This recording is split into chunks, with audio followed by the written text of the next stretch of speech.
अस्सलामुअलैकुम नाज़रीन, मैं हूँ अतीक रहमान और आप देख रहे हैं मेरा डिजिटल चैनल। नाज़रीन, सबको पता है कि रिटायर्ड जनरल फैज़ हमीद जो है वो इस वक्त ज़ेरे अताब है और उसका कोर्ट मार्शल हो रहा है। सबको पता है उसने जो जराइम किए और जो उसने मुल्क का बुरा हाल किया। आज जितनी भी महंगाई है, लोगों के बिल ज़्यादा आ रहे हैं और मुल्क में बदअमनी है जो हमारे बलूचिस्तान के अंदर और KPK के अंदर, उसका ज़िम्मेदार फैज़ हमीद है। लेकिन फैज़ हमीद के जराइम तो सारे एंकर्स अपने अपने वीडियोज़ में बता रहे हैं, TV चैनल्स पे बता रहे हैं। मैं आपको कुछ नई बातें बता रहा हूँ जो अभी किसी को नहीं पता। पहली बात यह है कि जनरल रिटायर्ड फैज़ हमीद के साथ उसके 3 सहूलतकार, बड़े ज़्यादा सहूलतकार, और इन तीनों का तल्लक भी चकवाल के साथ है। और चकवाल से 2 उसमें ब्रिगेडियर हैं जनाब, 2 ब्रिगेडियर हैं। मैं दोनों ब्रिगेडियर्स का नाम भी बताऊंगा, अभी तक किसी ने आपको नहीं बताया लेकिन मैं बताऊंगा। एक हैं जी ब्रिगेडियर गफ़ार और दूसरे हैं ब्रिगेडियर नईम, और एक उनके साथ कर्नल है और कर्नल आसफ है। ये सूरतकाली कर रहे थे सारी जनरल फैज़ हमीद की, और उसको जो पाकिस्तान में जो हालात ख़राब करने के लिए वो 9 मई किया गया और पाकिस्तान में लोगों को लड़ाया जा रहा है और डिजिटल दहशतगर्दी की जा रही है। ये सारा कुछ कहाँ से पकड़ा गया ये भी मैं आपको बता रहा हूँ। वो पकड़ा वहाँ से गया है जनाब, ये सारा कुछ जो PTI का इस्लामाबाद में दफ्तर था, ऑफिस था, वहाँ पे जो छापा मारा गया, वहाँ पे कंप्यूटर्स पकड़े गए हैं और वहाँ पे आपको पता है कि न्योला और न्योली भी पकड़े गए हैं। और जो कि एक न्योली थी वो 11 लाख अकाउंट चला रही थी। और ये मैं पहले से कहता हूँ कि ये जाली सोशल मीडिया है, ये लोगों को जो गालियाँ देते हैं ये सिस्टमेटिक गालियाँ देते हैं। देखिए मुझे भी कई लोग सिस्टमेटिक गालियाँ दे देते हैं। किस तरह होता है कि सेम टाइप की गाली जो है आपके डिफरेंट वीडियोस पे एक टाइम में आती है। और ये क्या होता है, अगर आप जाकर वो चेक करें कि ये कौन लोग गालियाँ दे रहे हैं तो पता चलता है कि जनाब इनका ना कोई फॉलोवर है, ना ये किसी को फॉलो करते हैं, और उन्होंने किसी अननोन बंदे की तस्वीर लगाई हुई है, किसी खातून की तस्वीर लगाई हुई है, किसी बच्चे की लगाई हुई है और आपको गालियाँ बक रहा है। वो ये जिस तरह मोबाइलों की लाइनें लगी होती हैं उसमें 100 200 अकाउंट चल रहा होता है, एक लैपटॉप से कमांड दी जाती है, सबको गालियाँ, मंसूर अली खान को गालियाँ, शाहजेब खानजादे को गालियाँ और मुझे नाचीज़ को भी गालियाँ, सबको गालियाँ, जितने भी हमारे पास काशिफ अब्बासी को गालियाँ, जिसका दिल करता है जिसको मर्जी वो गालियाँ दे रहे हैं। तो मैं बताने लगा था, एक बात तो मैंने आपको ये बता दी है कि उसके 3 सहूलतकार पकड़े गए हैं और वो इस वक्त उनसे इन्वेस्टिगेशन हो रही है। मतलब जो हमारे आर्मी चीफ हैं और हमारी फ़ौज की जो मिलिट्री अभी जो इंतज़ामिया है पूरी, जो हमारे ISPR जो बता रहा है कि ISPR going to be literally जो इस अदारे को बदनाम करने की कोशिश कर रहे हैं। और मुल्क की जिसकी इकॉनमी जो है वो इतनी मतलब सेंसिटिव इकॉनमी है और आपको शर्म नहीं आ रही। अच्छे खासे मुल्क का बेड़ा गर्क करवा लिया है। अच्छा खासा मुल्क था, ना महंगाई थी और ना ही ये बिजली के बिल ज़्यादा थे, सब कुछ ठीक चल रहा था, CPEC हो रहा था और फौज हमारी ग्रंटर थी। CPEC सही होगा, वो उसको रोका।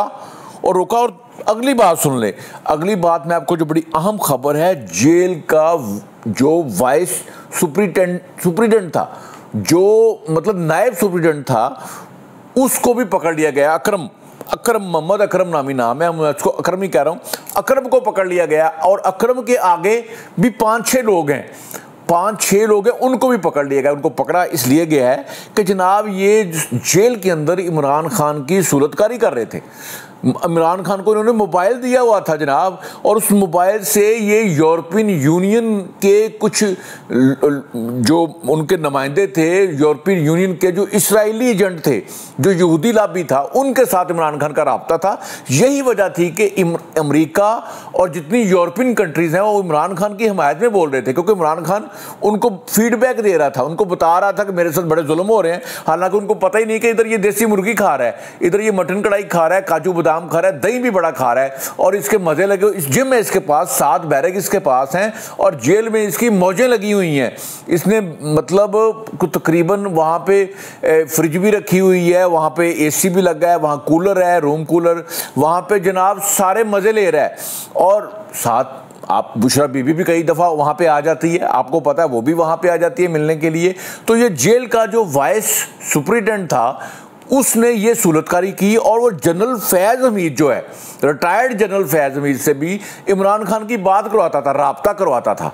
और ये जो ब्रिगेडियर साथ हैं 2 और एक जो कर्नल है ये भी बीच में मुलव्वस थे, और ये मिल के जनाब इमरान खान से जनाब ये टिकटॉक चल रही थी उधर जनाब उधर इंटरव्यूज दे रहा था। और वो फैज़ हमीद जो है वो इमरान खान को कहता तुम ऐसे करो, तुम ये बयान दो, तुम मीडिया को ये बयान दो, तुम मुल्क के खिलाफ ये बात करो, तुम फौज के आर्मी चीफ के बारे में ये बात करो, आर्मी चीफ को कहो कि मैं मुज़ाकरात करना चाहता हूँ, मैं मशरूत माफ़ी मांगूंगा, मैं ये करूँगा, मैं वो, ये सारा कुछ फैज़ हमीद करवा रहा था।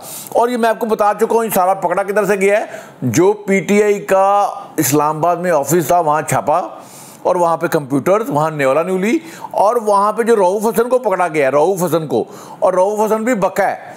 और ये सारा कुछ उन्होंने बताया कि जो रिटायर्ड जनरल फैज़ हमीद है।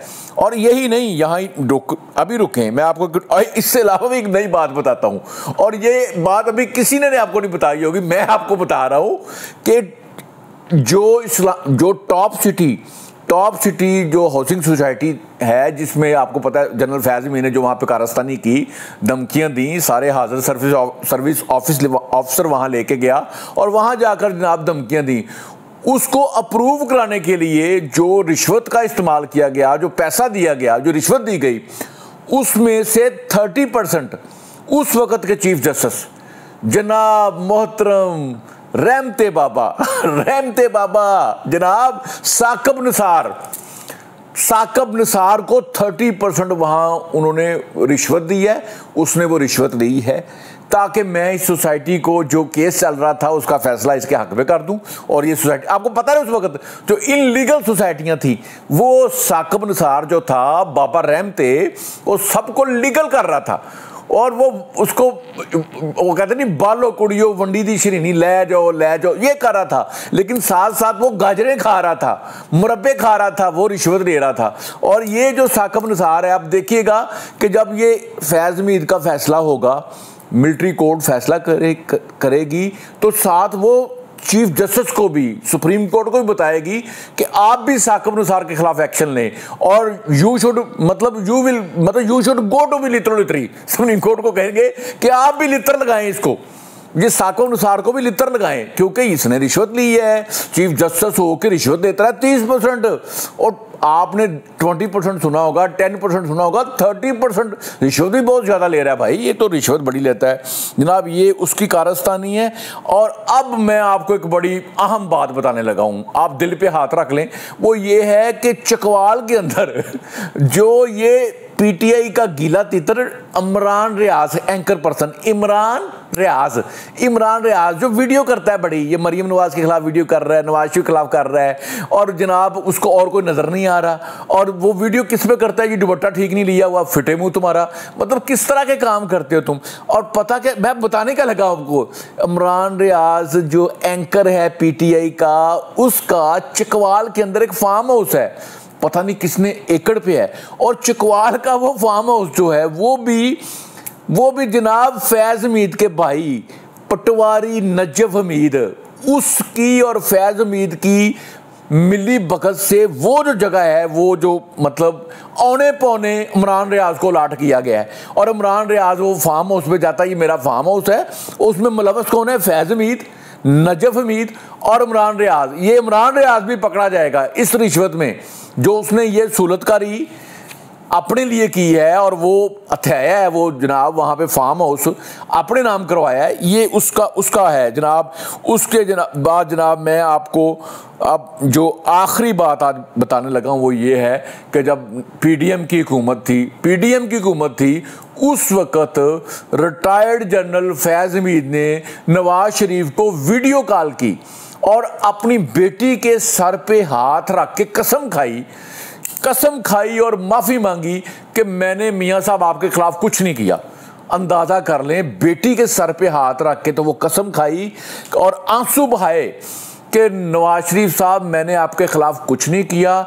और ये जो जनाब आपसे माफ़ी चाहता हूँ अगर मुझसे कोई गलती भी हो गई है, और इस बात का गवाह अकेला नवाज शरीफ नहीं, और भी लोग वहाँ पे मौजूद थे, बहुत सारे एंकर भी इस बात को जानते हैं और सबको पता है कि फैज़ हमीद ने वो जस्टिस सदीकी को जाके मिल के क्या कहा था कि नवाज शरीफ को हमने हर सूरत आपने मतलब हमने सजा दिलवानी है, हमारी मेहनत पे, हमारे 2 सालों की मेहनत पे पानी फिर जाना है अगर नवाज शरीफ की आपने जमानत ली। इसलिए खबरदार, अगर जस्टिस सदीकी जो है आपने नवाज शरीफ की जमानत ली, ये फैज़ हमीदी था, ये फैज़ हमीदी था। और दूसरी तरफ देखें, झूठ बोल रहा है, झूठ बोल के जनाब कस्में खा के तो कह रहा है मियाँ साहब मैंने आपके खिलाफ कुछ नहीं किया, अगर आपको मेरे खिलाफ कोई आपका गिला है तो मैं आपसे माफ़ी मांगता हूँ। अपनी बेटी के सर पे हाथ रखा है, अपनी बेटी के सर पे हाथ रख के कसम खा रहा है, अल्लाह अस्तगफिरुल्लाह। इतना झूठा आदमी, हमारे मुल्क का इसने बेड़ा गर्क किया। हमारे अच्छी खासी चलती इकॉनमी थी, दुनिया में 23वें नंबर पे हमारी इकॉनमी थी,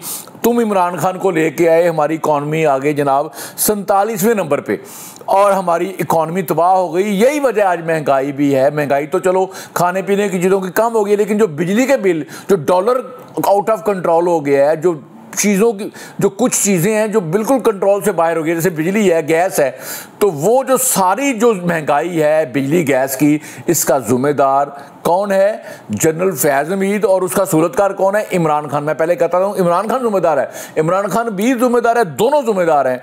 और मैं तो आर्मी चीफ साहब से इल्तमास करूँगा कि आप जो इमरान खान को बहुत जल्दी मिलिट्री कोर्ट में ले जाएं, चाहे जितनी मर्जी एप्लीकेशनें दे रहा है जी मुझे मिलिट्री कोर्ट में ना लेके जाएं फ़ौज, लेकिन इंशाल्लाह मुझे उम्मीद है कि इमरान खान का भी मिलिट्री कोर्ट में ट्रायल होगा और 9 मई के मुजरमों को कड़ी सज़ा दी जाएगी इंशाल्लाह। पाकिस्तान जिंदाबाद।